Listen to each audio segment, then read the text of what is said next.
Hemos hecho un recorrido ya por 18 capítulos. En este libro de Jueces se han venido mostrando enseñanzas muy interesantes, en los cuales Dios nos muestra que estamos ante la dispensación del gobierno humano. Los hombres queriendo jugar a ser Dios para decir cómo gobernar una nación. Recordemos que este pueblo pidió a Dios que tuviese alguien que le gobernara. Pero ese alguien muchas veces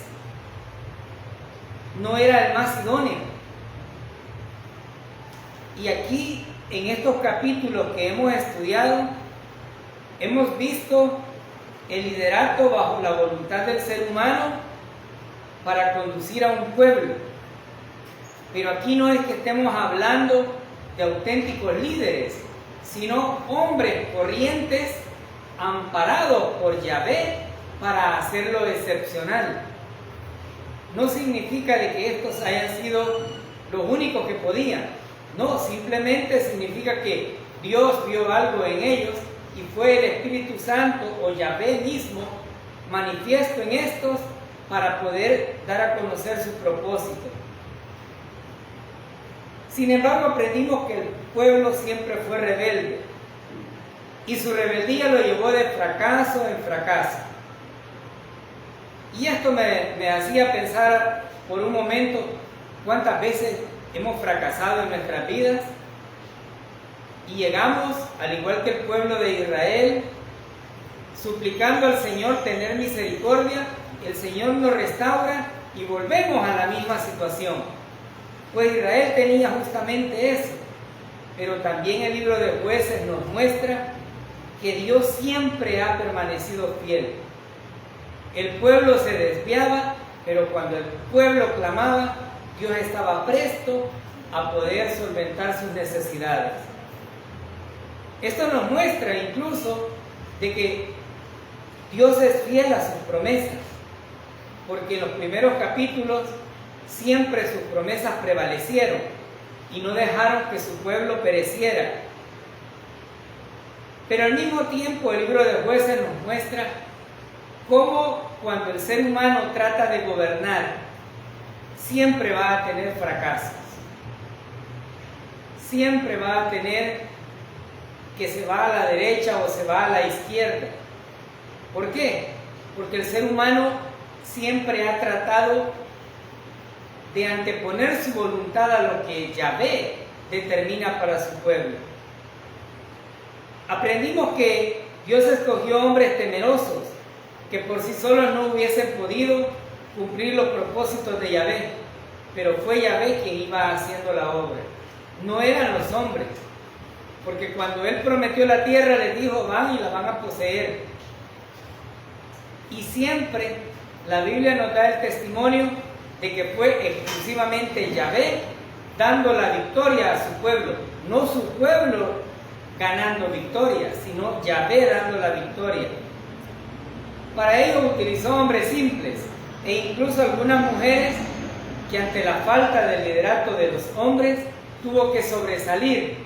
En este caso Débora, que fue una mujer muy aguerrida y que tenía determinación porque Yahvé estaba con ella. También utilizó hombres débiles para mostrar las fortalezas y la soberanía que Él tiene. Tanto así que aparece Sansón no como un hombre fuerte por su propia voluntad o por sus propios méritos, sino porque Jehová estaba con él. Y aunque algunos dicen Sansón, su fortaleza estaba en el cabello simplemente era un medio. No era que el cabello le diera fuerza, porque hay gente que dice: yo voy a hacer el voto de Nazareo en este tiempo para ser fuerte como Sansón. Pues podrá tener el pelo hasta barrer todo el pueblo y la fortaleza no le va a llegar si no está Dios con él. No era el pelo. Sin embargo, la Biblia nos viene ratificando muchas cosas importantes. La Biblia nos enseña en el Nuevo Testamento que todo cuanto sucede sirve para bien. Sansón le sacaron los ojos, fue rapado, lo llevaron en cautiverio, pero aún en ese término, cuando le dieron la oportunidad de tomar las columnas, terminó matando más filisteos que los que jamás se habían muerto, y era el propósito por el cual Dios lo había elegido. Entonces muchas cosas sucedieron así. También aprendimos, después de los gobiernos humanos, que ante la falta de un liderazgo es un problema realmente, porque cada quien intenta hacer su religión. Y vemos el caso de Micaía, que con lo robado determina entregarlo a su madre y su madre lo regresa, dizque con el propósito de alabar al Señor. Y ahí surge lo que nosotros llamamos religión. El hombre tratando de hacer sus propios dioses, inclinándose a ellos, creyendo que esta es la forma correcta de adorarle. Sin embargo, la misma Biblia se encarga de desvirtuar esto, porque nos dice que ningún ídolo, ninguna imagen, ninguna talla, ninguna estructura hecha por hombres merece adoración, sino por el contrario, debería de ser adorado el que la hizo y no la estructura que se haya hecho. Llegamos así al capítulo 18, donde vimos una tribu de Dan despiadada, buscando quien se la pagara y no recibiendo lo que merecía. Pero ¿por qué sucedían todas estas cosas? El Señor dio una orden y les dijo: de la tierra de Canaán van a raer totalmente todo. Y a veces suena bastante feo decir mátenlos,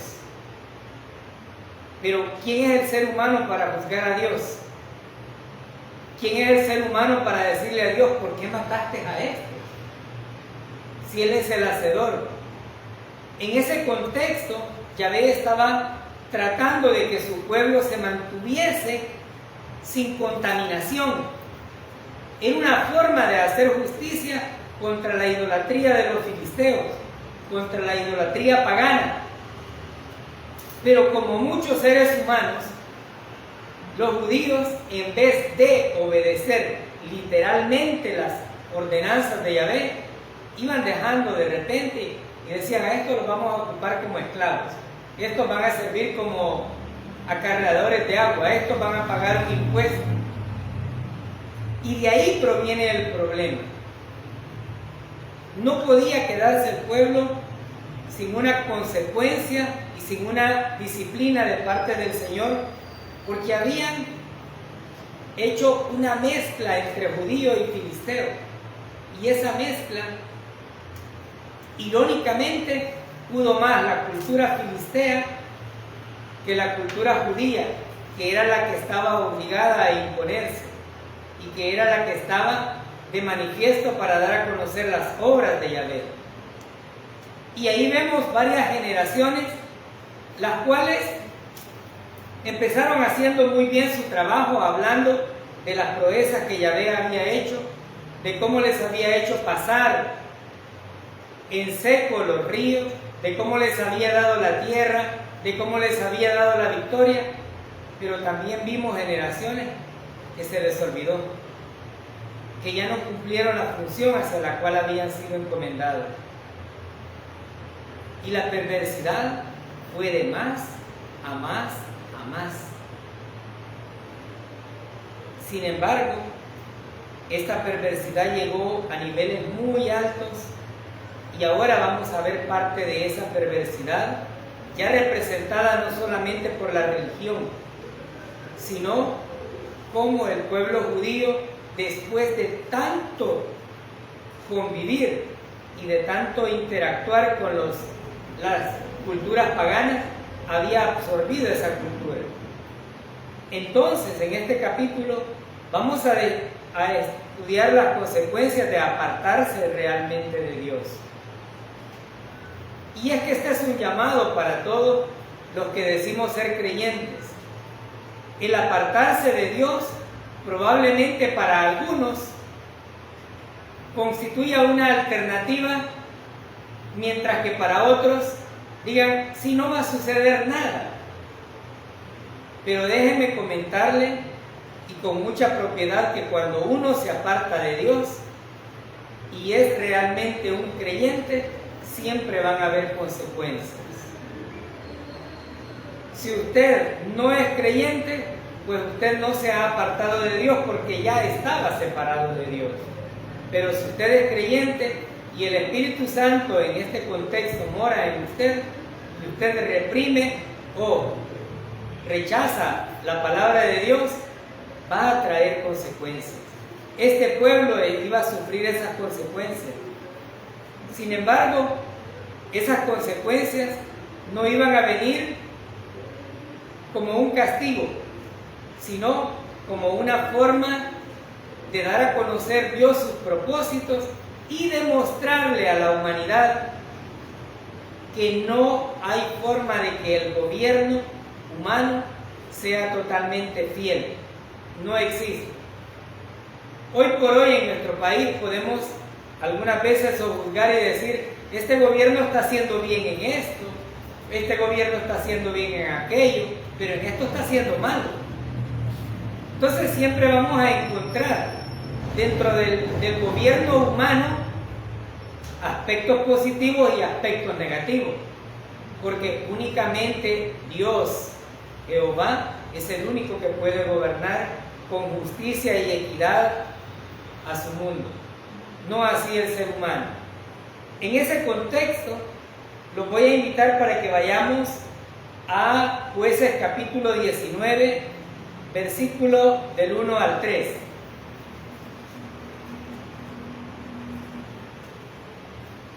Dice el capítulo 19, versículo 1: en aquellos días, es decir, en los días en que había perversidad, en aquellos días cuando no había rey en Israel, hubo un levita que moraba como forastero en la parte más remota del monte de Efraín, el cual había tomado para sí mujer concubina de Belén de Judá, y su concubina le fue infiel, y se fue de él a casa de su padre, Belén de Judá, y estuvo allá durante 4 meses.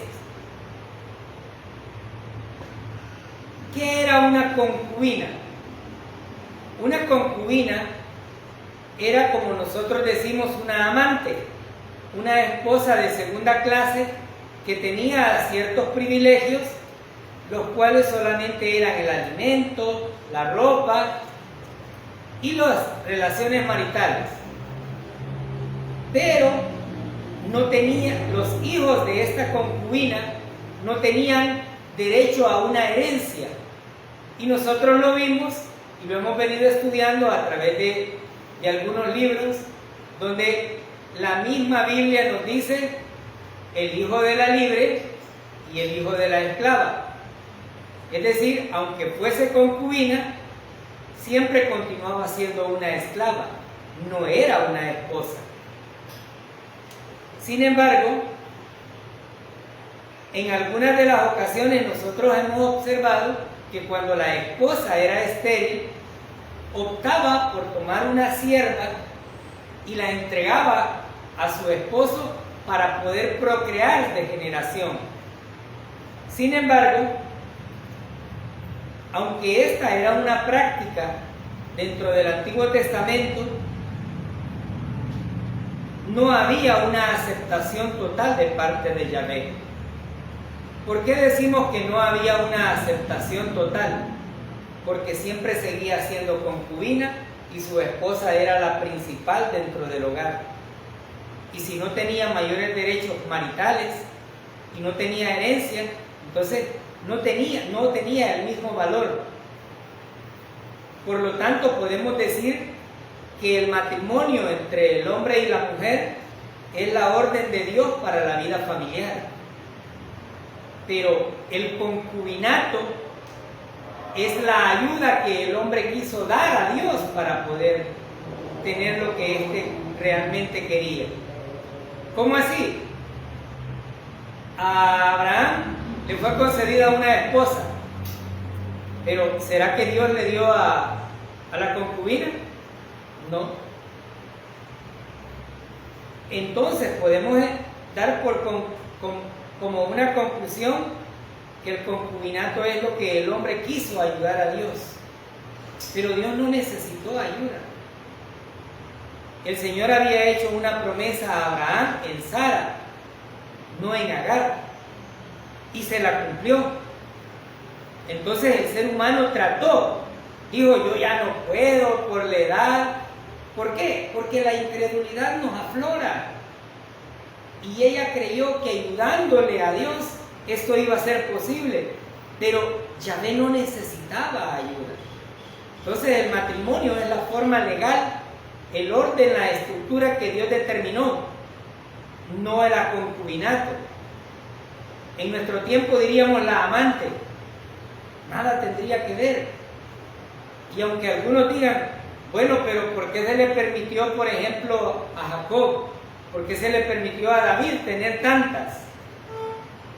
Pero ustedes y nosotros hemos entendido que por una de esas tuvo un problema, ¿o no? Siempre había una consecuencia. Y aquí encontramos a un levita teniendo una concubina. Esto nos dice también que el levita tenía una esposa. Porque si no hubiese tenido una esposa, ¿por qué una concubina? La Biblia no nos lo dice, pero es de entender que si había una concubina, había alguien principal. Y aquí nos dice el versículo que ella se había ido porque había sido infiel y se fue a la casa de su padre. Y nos dice el tiempo sobre el cual estuvo allá. Sin embargo, esto nos manifiesta también que muchas veces en las relaciones matrimoniales, cuando hay problemas, hay personas que dicen: yo me voy y me voy a la casa de mi papá, sobre todo la mujer. Pero la Biblia nos dice de que debemos de aprender a querernos, aprender a solventar nuestros problemas, no con ayuda de un tercero, porque casi siempre cuando alguien tiene dificultades va a contarle a su padre lo que le conviene, pero no lo que ha hecho. Y en el matrimonio, la palabra de Dios nos enseñó que dejará a su padre y su madre para unirse y hacer una sola. Y aquí vemos justamente eso. La concubina se va a la casa de su padre, y esto nos muestra desde varios puntos la infidelidad del levita. Primero, por andar de forastero. Su función como levita era ministrar en el tabernáculo y enseñar a su pueblo, pero no, andaba de forastero. ¿Por qué? Porque el versículo 1 nos dice: en los días que no había rey, no había quien le dirigiera. La perversión ya había llegado hasta los levitas. En el capítulo 18 vimos que el levita llegó y le dijeron: te vamos a dar 10 ciclos de plata y te quedas y hagámosle adoración. ¿Y a quién estaba adorando? A imágenes. ¿Qué le interesaba? Sus necesidades. No le interesaba para qué había sido llamado. Sin embargo, esto muestra esa infidelidad, no solamente en ese contexto, sino infidelidad a Dios, porque él había dejado su función como levita por ir tras una mujer que ya no tenía sentido de ser. Y digo, no tenía sentido de ser porque había una esposa. Y si había una esposa, su concubina, la Biblia no nos lo dice, pero podía haber sido no una. ¿Cuántas nos dijo la Biblia que tenía David? Muchas. No nos dijo que tenía una. Sin embargo, la Biblia aquí nos dice en este capítulo y versículo que este levita tuvo una, pero esta le fue infiel. Y la infidelidad en este contexto era un problema, y era un problema serio, porque quien era infiel tenía que ser sacrificado o había que matarle. Pero esta mujer va a la casa del padre a auxiliarse para poder, como quien dice, dejar el problema que tenía allá. Entonces, ¿qué vemos aquí? Que la infidelidad del levita también era una consecuencia de lo que estaba viviendo. Pero es muy fácil a veces decir, el levita fue infiel, pero ¿cuántas veces no hemos sido infieles nosotros? Infieles con la mente, infieles con actos, infieles con nuestra vista, pero más allá de todo eso, infieles con el Señor, que fue quien nos rescató y nos salvó y nos ha dado el privilegio que ahora tenemos. Entonces, no podemos únicamente juzgar a levita, sino reconocer que nosotros tampoco hemos sido la última Coca-Cola en el desierto. Hemos tenido nuestras infidelidades, hemos sido infieles con el Señor y aún así Él permanece fiel. Versículo 3. Y se levantó su marido y la siguió para hablarle amorosamente y hacerla volver. Y llevaba consigo un criado y un par de asnos. Y ella le hizo entrar en la casa de su padre. Aquí ya habían pasado 4 meses. Y él decide ir con un criado, con sus asnos. Pero la Biblia nos aclara que el propósito por el cual fue para convencerla. No dice porque la amaba, sino para hablarle amorosamente y hacerla volver. Es decir, usar palabras de galanteo o de perdón o de lo que sea para poder lograr su propósito. Sin embargo, a pesar de que ella había sido infiel, él trataba de contentarla. Él trataba de que estuviera a su lado y que volviera realmente junto a él. Por lo tanto, aquí vemos que él hizo un viaje y llega a la casa del padre de la concubina. Pero aquí podemos observar que había una intención de continuar una relación y de seguir con esa actitud del concubinato. Versículo 4. Y viéndole el padre de la joven, salió a recibirle gozoso, y le detuvo su suegro, el padre de la joven, y quedó en su casa 3 días, comiendo y bebiendo y alojándose allí.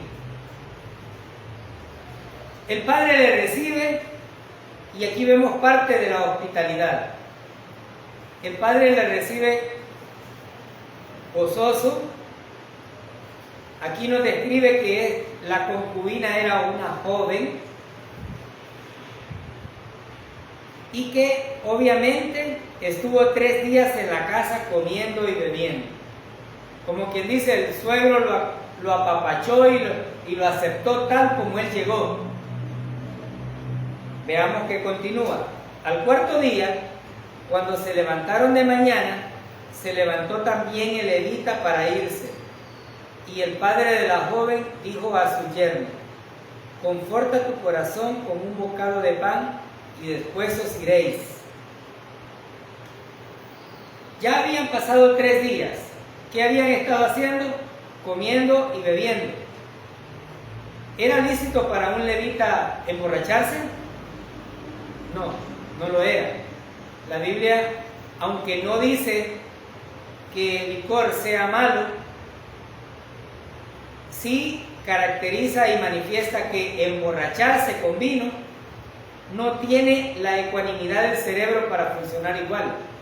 Y aquí este levita ya tenía 3 días. Al 4.º día, nos dice el versículo 5, El yerno trata de seducirle lo más que pueda y le ofrece comida y después le dice: te puedes ir. ¿Cuál era el propósito? La Biblia no nos lo dice. Sin embargo, el hombre sentía gozo porque el levita iba a traer a su concubina, a su hija. Por lo tanto, había de parte del padre una aceptación. Versículo 7. Y se levantó el varón para irse. 6. Y se sentaron ellos dos juntos y comieron y bebieron. Y el padre de la joven dijo al varón: yo te ruego que quieras pasar aquí la noche y se alegrará tu corazón. Vemos otra vez el suegro interviniendo con una acción de aceptación e invitándolo otra vez a quedarse ahí. Versículo 7. Y se levantó el varón para irse, pero insistió su suegro y volvió a pasar allí la noche. El levita ya le había gustado, ¿verdad?, estar ahí. Se sentía cómodo, había comida, había bebida, y sobre todo estaba la concubina ahí. Versículo 8. Al quinto día, levantándose de mañana para irse, le dijo el padre de la joven: conforta ahora tu corazón y aguarda hasta que decline el día. Y comieron ambos juntos. Luego se levantó el varón para irse, él y su concubina y su criado. Entonces su suegro, el padre de la joven, le dijo: he aquí, ya el día declina para anochecer. Te ruego que paséis aquí la noche. He aquí, el día se acaba. Duerme aquí para que se alegre tu corazón. Y mañana os levantaréis temprano a vuestro camino y te irás a tu casa. Versículo 10. Mas el hombre no quiso pasar ahí la noche, sino que se levantó y se fue, y llegó hasta enfrente de Jebús, que es Jerusalén, con su par de asnos ensillado y su concubina. Notamos aquí que a partir del tercer día, hasta los 3 días, el hombre estuvo contento, pero ya del cuarto día en adelante, él intentaba ya salir. Pero siempre había una seducción de parte de su suegro y él cedía a esto. Ahora, ¿por qué cedía justamente a esto?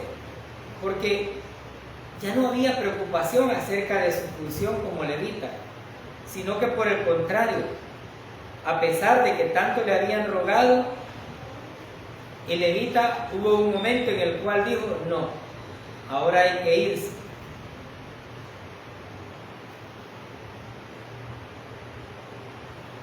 Y él toma la decisión no solamente de irse, sino de irse ya un poco tarde. Y en el contexto de este capítulo, de este tiempo, el andar de tarde era justamente como en este tiempo. Aquí en El Salvador, nuestro país, si a usted lo encuentran de noche y no tiene justificación del por qué anda, puede tener problemas con las autoridades si le ven algo sospechoso. Pues en este contexto habían aberraciones en cuanto a los ladrones, en cuanto a los violadores, en cuanto a personas perversas. Y probablemente el padre de la concubina, porque no dice el nombre de cómo se llamaba la concubina, tenía esa preocupación y por lo tanto él trata de mantener su hospitalidad para con su hija y con su yerno y continúa haciéndolo todavía mucho más insistente para que éste se quedase. Aunque los levitas estaban realmente acostumbrados a recibir, porque ellos eran los encargados de recibir las ofrendas de los diezmos, recalcando que el diezmo en este contexto no era dinero sino granos, Este había abusado no solamente por 3 días, sino 5, pero a petición de su suegro. Y entonces decide marcharse. Y veamos qué sucede en ese contexto cuando decide marcharse. Versículo del 11 al 13. Y estando ya junto a Jebús, el día había declinado mucho. Y dijo el criado a su señor: ven ahora y vámonos a esta ciudad de los jebuseos, para que pasemos en ella la noche. Y su señor le respondió: no iremos a ninguna ciudad de extranjeros, que no sea de los hijos de Israel, sino que pasaremos hasta Gabaa.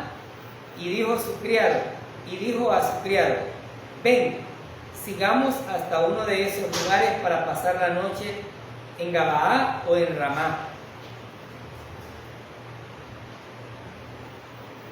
Llegada la noche, el levita no quiso quedarse en Jebú, o aunque la Biblia lo determina como Jerusalén, había una razón. Jerusalén era gobernada bajo la cultura pagana por los jebuseos, y por lo tanto él entendía que aunque era un pueblo, o aunque era el pueblo al cual Dios había dado a conocer la tierra y lo que deberían de hacer, eran los jebuseos los que tenían el poder en ese momento. Y él atribuye el hecho de llegar a una de las tierras de los hijos de Israel. El pueblo judío había estado tan influenciado por los cananeos que se podía esperar cualquier cosa de ellos. En nuestros días, muchas veces podemos ver eso también. Hay personas que van con creyentes para tratar de recibir un mejor trato, pero por el contrario salen peor. Versículos 14 y 15. Pasando pues, no se quedaron en Jebú, caminaron y se les puso el sol junto a Gabaa, que era de Benjamín, y se apartaron del camino para entrar a pasar allí la noche en Gabaa. Y entrando, se sentaron en la plaza de la ciudad, porque no hubo quien los acogiese en casa para pasar la noche. Este hombre pasó de largo por Jebú, porque dijo: esa no es la tierra en la cual me pueden recibir. Y decide llegar a Gabaa, que era una región de Benjamín, porque se suponía que estos eran afines, como nosotros decimos, y que estos tenían primero el sentido de la hospitalidad, segundo la aceptación y el reconocimiento de que él era un levita. Pero realmente estos ni siquiera le dieron la bienvenida al lugar. No había hospitalidad, eran indiferentes, ni aun cuando la Biblia les había venido instruyendo que tenían que ser hospedadores con los forasteros. Pero aquí nosotros también podemos ver el trabajo de generación en generación. Esta generación que estaba allá se le había olvidado todo eso. Había dejado a un lado la hospitalidad. Aun cuando la Biblia dice en el Antiguo Testamento que hubieron muchos que al hospedaron incluso ángeles. Pero estos no. Ellos llegaron, pero no hubo nadie que los recibiera. Y aunque la hospitalidad realmente era una buena práctica, este grupo de Gabaa no la practicaban. Y aquí aprendemos algo. El levita creyó tener mayor seguridad en Gabaa que en Jebús, por ser un pueblo judío. Sin embargo, estos ni siquiera fueran hospitalarios. Muchos de nosotros tampoco somos hospitalarios. A veces, aunque nos llegan a visitar, a veces nos hacemos los indiferentes. Nos hemos encerrado en una burbuja de que solo mi gente es la que puede estar en la casa. Probablemente sea consecuencia del tiempo en el que estamos viviendo. Probablemente sea eso. Sin embargo, como creyentes estamos llamados a ser hospitalarios con aquellos que lo requieren, con aquellos que lo necesitan, con aquellos que manifiestan tener una necesidad y está en nuestras posibilidades suplirla. Estos no fueron hospitalarios y faltaban incluso a ellos hacia esa generación. Esto nos muestra también que la cultura pagana se había inmiscuido de tal manera que ellos habían olvidado todas esas consecuencias. Pero también nos hace ver que no es ninguna garantía llegar a un lugar dizque porque se ve religioso o porque se ve de nuestra tribu, de nuestra religión o de nuestra iglesia para recibir un buen trato. Estos dijeron: pasemos de lejos por Jebús y vayamos a Gabaa, que es de los nuestros. Pero no hubo hospitalidad, no hubo quien les acogiera, no hubo quien realmente apelara a esta acción, aun cuando la Biblia continuamente nos manifiesta que debemos ser hospedadores, hospitalarios. Pero con vergüenza a veces debemos de reconocer que no lo hacemos. Y aquí hay un problema. Cuando nosotros como adultos no lo hacemos, estamos enseñándole a la siguiente generación que la hospitalidad no tiene ningún valor. Y esta generación lo va aprendiendo y va a llegar a otra generación donde va a tener la misma característica. Y va a ver del necesitado como cualquier otra persona. Y es justamente lo que había sucedido con este pueblo. Tuvieron que haber hablado de las proezas de Yahvé y no lo hicieron. Tuvieron que haber tenido el contacto directo de la enseñanza continua, perpetua de la palabra de Dios, pero se habían desviado. Y esto era el temor, o esta era la preocupación que Dios tenía con su pueblo. Dios no quería que su pueblo se contaminara. Sin embargo, los seres humanos recibimos advertencia tras advertencia, pero muchas veces hacemos oídos sordos y hacemos lo que queremos. Este pueblo iba a tener su consecuencia. Por lo tanto, debemos de aprender que algunas veces creemos que cuando buscamos refugio con alguien de nuestro parecer, lo vamos a recibir, pero probablemente no lo sea. Sin embargo, aun cuando eso suceda, deberíamos de tener esa característica. Los gringos tienen esa característica. Ellos son muy hospitalarios. Ellos tienen la característica de que dentro de las iglesias invitan al grupo: hoy vamos a ir a almorzar a mi casa. Pero nosotros aquí en El Salvador, muy poco de hospitalidad, muy poco de esa comunión con los hermanos. Todavía cuando se hacen actividades a nivel de iglesia, hay gente que dice: no, yo me voy a ir a comer la comida en la casa mejor. Como que no hemos entendido realmente que lo que se busca es la comunión entre los creyentes, para que por lo menos a través de ella podamos interactuar un poco y que se vaya creando ese hábito de comunión. Por lo tanto, aquí aprendemos que no hay ninguna garantía, como tampoco hay garantía que si usted es creyente, su hijo va a actuar de la misma manera en que usted está actuando en este tiempo. Probablemente los amigos que tenga sea peor influencia y le ayuden mejor a perderse y no a mantener el equilibrio, viendo al blanco perfecto que es Cristo. Aquí el levita tenía instrucción precisa, había sido elegido no solamente por Yahvé, sino que de generación en generación habían estudiado la Torá. Y aun cuando habían estudiado, había tenido sus desviaciones, había tenido sus problemas. Y aquí vemos que el pueblo tampoco acogía de manera cortés a quienes estaban en esa necesidad. Versículo 16.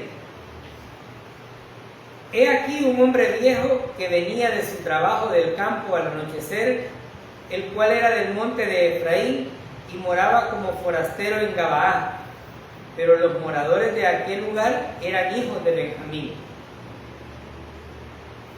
Versículo 17. Y alzando el viejo los ojos, vio a aquel caminante en la plaza de la ciudad y le dijo: ¿a dónde vas y de dónde vienes? 18. Y él respondió: pasamos de Belén de Judá a la parte más remota del monte de Efraín, de donde soy. Y había ido a Belén de Judá, mas ahora voy a la casa de Jehová, y no hay quien me reciba en casa. Versículo 19. Nosotros tenemos paja y forraje para vuestros asnos, y también tenemos pan y vino para mí y para tu sierva, y para el criado que está con tu siervo. No nos hace falta nada.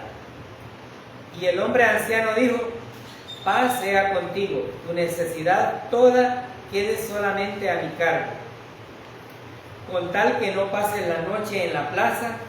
Y los atrajo a su casa, y dio de comer a sus asnos, y se lavaron los pies, y comieron y bebieron. En contrapuesto a lo que los benjamitas habían hecho, de no dar hospitalidad, aparece un forastero, un anciano, y aquí dice un viejo.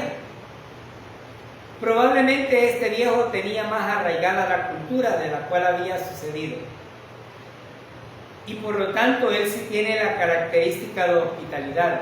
Y aunque el levita le dice: traemos todo lo necesario, él dice: no, hoy va por mi cuenta.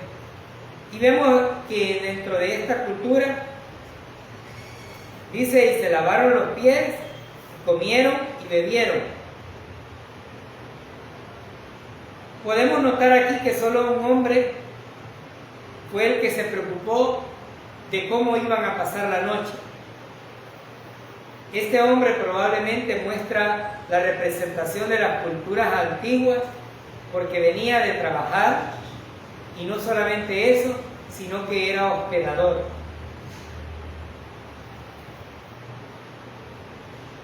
Esto nos lleva a pensar que los benjamitas, al convivir con los jebuseos, se habían dejado absorber por sus costumbres paganas, dejando de lado las enseñanzas de sus antepasados, y por ende habían desobedecido la voluntad de Dios. Y esto era justamente: Dios no quería que su pueblo se contaminara. Dios deseaba que su pueblo permaneciera fiel, que no se desviara a ninguno de los extremos. Pero aquí, en estos versículos, nos dice que el hombre fue muy hospitalario, le dio de comer a los animales, les lavó los pies, comieron y bebieron. Es decir, él sí mostró esa hospitalidad requerida. Y esto nos enseña algo muy importante también. Ninguno de los que estaban ahí le dio la hospitalidad necesaria, pero había uno. Había uno, y este uno hacía la diferencia. El pueblo judío se había pervertido, pero siempre había un remanente fiel.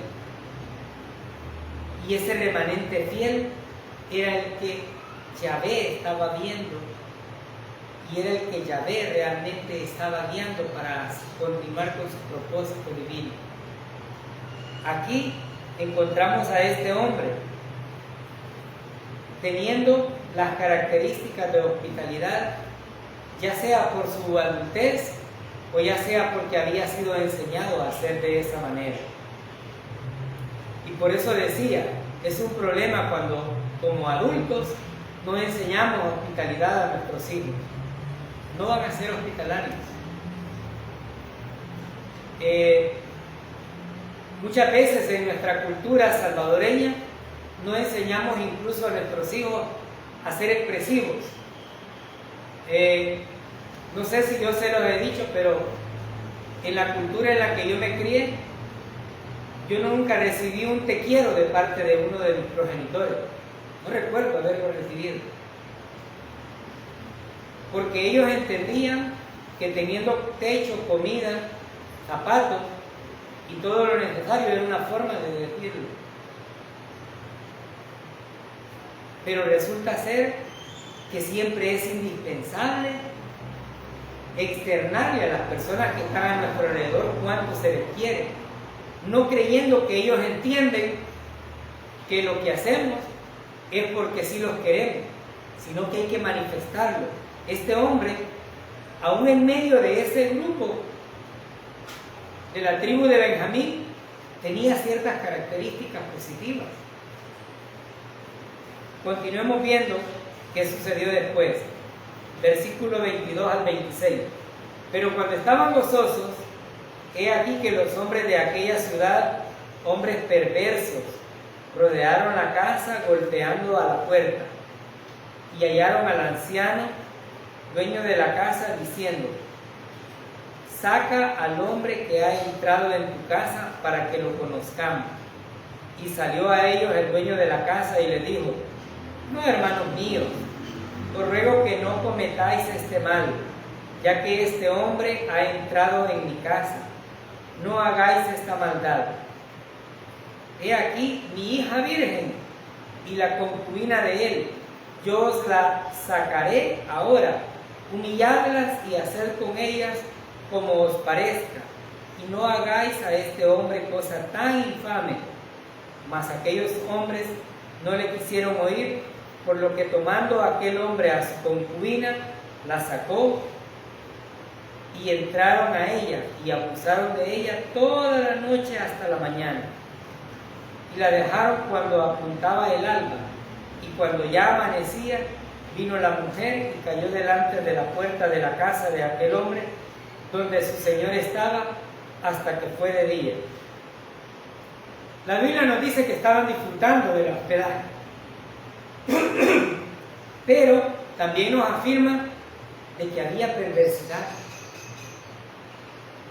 Y lo que estos hombres estaban haciendo, aunque aquí estos versículos nos dicen para que le conozcamos, no era justamente verle físicamente, sino abusar sexualmente de ellos.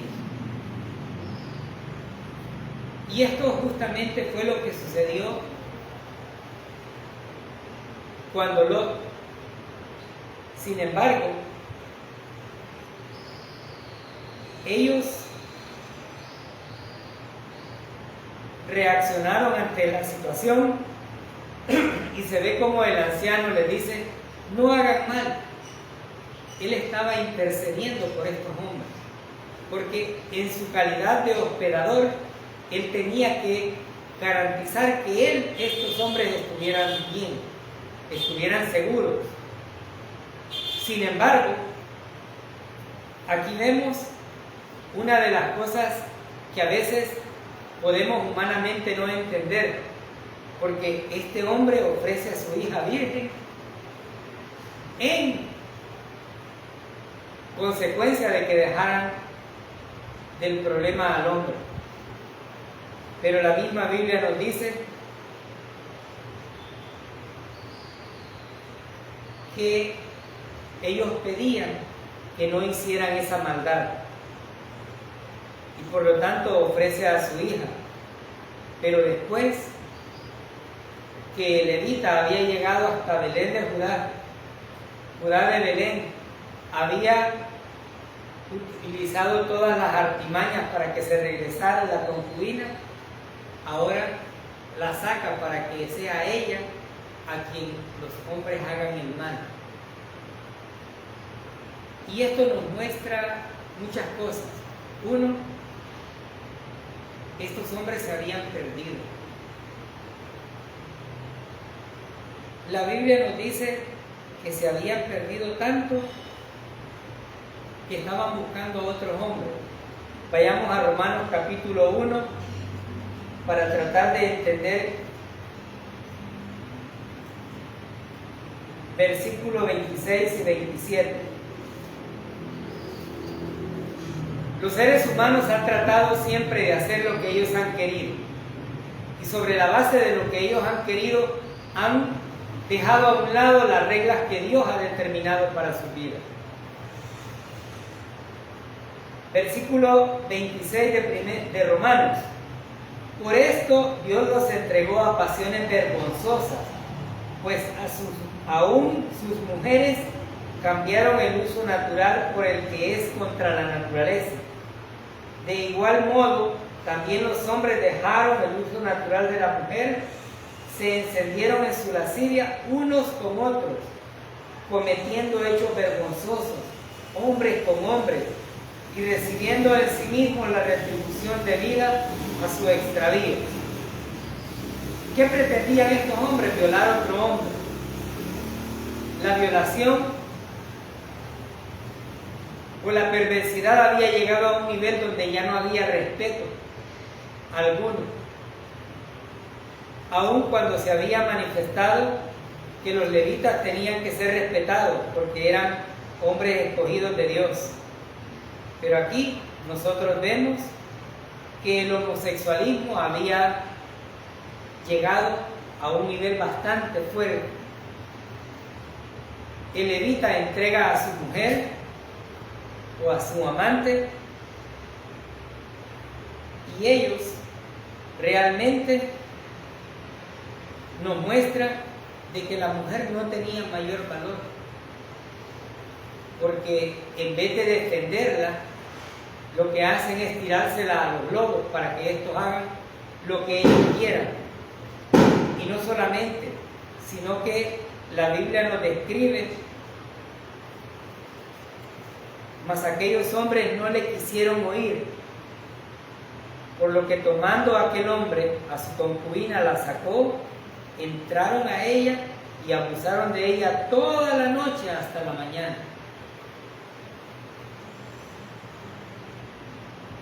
La Biblia nos dice que la mujer cayó. Probablemente no solamente era un pequeño grupo de hombres, sino muchos hombres.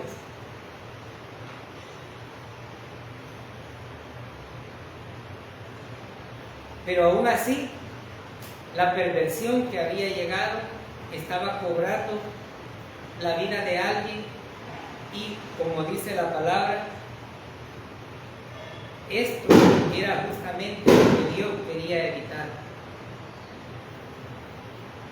Los seres humanos, por naturaleza, habían entregado sus pasiones vergonzosas, cambiando lo que Dios había dejado.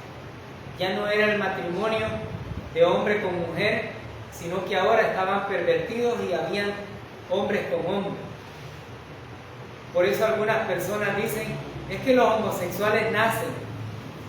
Pero aquí el pueblo había tenido una práctica, ya sea de ritualismo o de mala práctica, de aberración por otros hombres, y aquí se habían perdido.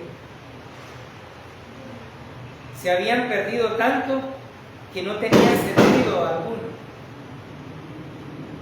Y toda esa inmoralidad lo llevó a ver aquella acción como algo natural. Y esta es la razón por la cual en la iglesia tratamos siempre de que los padres tengamos cuidado con los hijos. Tengamos cuidado con lo que ven en las redes, con lo que ven en la televisión, porque la mayor parte de programas televisivos ven el homosexualismo como algo natural. De repente aparece hombre con hombre besándose, y el niño lo va a ir viendo de tal manera que va a llegar un momento en el cual, así como los judíos, van a creer que eso es normal, pero no lo es. Las novelas enseñan a las señoritas a que pueden tener relación con quien sea y no hay ningún problema. Y allí debemos de tener cuidado, porque esa mala práctica o la influencia de la televisión puede llevar también a ese problema. Esto es como cuando una madre o un padre ve llegar a su hijo con algo y le dice, ¿y de dónde lo sacaste? Ah, fulano me lo regaló. De repente llega otra vez y llega con otra cosa. Y usted como padre se hace del ojo pacho y dice, me lo encontré. Pero realmente usted no sabe si esto es robo. Pero ya cuando le dicen, lo vamos a detener porque ha estado robando, usted dice, mi hijo no ha hecho nada. Pero usted es el último que se da cuenta. Y la perversidad aquí de los filisteos y los jebuseos había llegado a un nivel que los judíos se habían dejado absorber y ahora eran justamente como ellos. Versículo 27 al 30. Y se levantó por la mañana su señor y abrió las puertas de la casa y salió para seguir su camino. Y he aquí la mujer, su concubina, estaba tendida delante de la puerta de la casa, con las manos sobre el umbral. Él le dijo, levántate y vámonos. Pero ella no respondió. Entonces la levantó el varón y echándola sobre su asno, se levantó y se fue a su lugar. Y llegando a su casa, tomó un cuchillo y echó mano de su concubina y la partió por sus huesos en 12 partes y la envió por todo el territorio de Israel. Y todo el que veía aquello decía, jamás se ha hecho ni visto tal cosa desde el tiempo en que los hijos de Israel subieron de la tierra de Egipto hasta hoy. Considerad esto, tomad consejo y hablad. Vemos una vez más a Levita teniendo una actitud inhumana, que en vez de consolar a su concubina porque fue sacrificada para que él estuviese realmente bien, la toma como si no hubiese pasado nada. Y no solamente eso, hay una versión de la Biblia que dice la agarra como un bulto y la tira sobre el asno. Pero no solamente eso, sino que también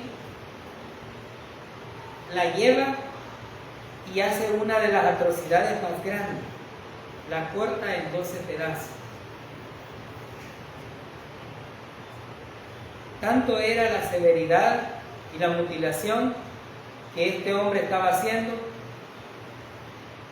que la depravación que aún se había dado, tanto de la violación como de la falta de hospedaje de parte de los judíos, había llevado a una consecuencia mucho más grave. Este hombre no quería a su concubina, simplemente tenía, como quien dice, un capricho por llegar a traerlo, porque si amor hubiese sido, otra cosa hubiese estado de manifiesto. Sin embargo, la misma gente dice ahí, considerad esto, tomad consejo y hablad.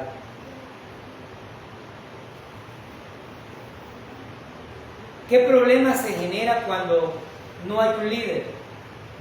Cuando nos apartamos de Dios, cuando creemos que como seres humanos inteligentes podemos hacer las cosas mejores. Pero la Biblia nos dice que Dios, cuando eso sucede, nos permite que hagamos eso. Nos permite que lo hagamos, pero posteriormente nos manda una consecuencia. Una consecuencia que nos lleva a pensar que la verdad absoluta que el Señor manifiesta, apartados de mí, nada podéis hacer, se ratifica una vez más. Estos hombres habían desvalorizado a las mujeres, entregaban a su hija, a su concubina, y aunque la Biblia no dice qué hicieron con la hija, sí dice lo que hicieron con la concubina. Y esto es una atrocidad. porque abusar toda la noche de ella y dejarla prácticamente moribunda ya no constituía una actuación normal, sino un nivel de perversidad grande. El pueblo de Dios se había dejado influenciar tanto por la perversidad cananea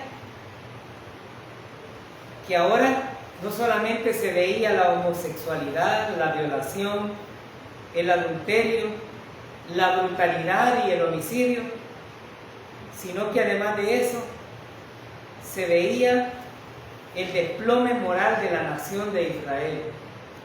Israel ya no tenía la misma característica de cuando tenía un liderazgo, lo cual nos muestra que el gobierno humano jamás será tan efectivo como el gobierno divino. Por más que el ser humano trate de utilizar cualquier estrategia de innovación en este tiempo, los gobiernos siempre van a tener errores, siempre se van a equivocar. Y el único perfecto es Dios. Dios, que en su infinita misericordia, aún conociendo a su pueblo y la perversidad, y conociéndonos a nosotros, no escatimó enviar a su Hijo Jesucristo como pago por nuestra deuda para salvarnos. Ese amor no lo terminamos de entender jamás. Cómo Dios entregó a su Hijo como pago por nuestros pecados para salvarnos. Cómo Dios vio todos los pecados de la humanidad en su Hijo y que su sangre nos limpiara de todos esos pecados. Y por eso confirmamos que nuestra salvación es por gracia, y que aquellos que nos ven por internet, que todavía no son salvos, lo único que tienen que hacer es creer que ese Dios que perdonó a su pueblo, o aún con todas esas perversidades, no sin dejarlo con castigo, pero lo perdonó.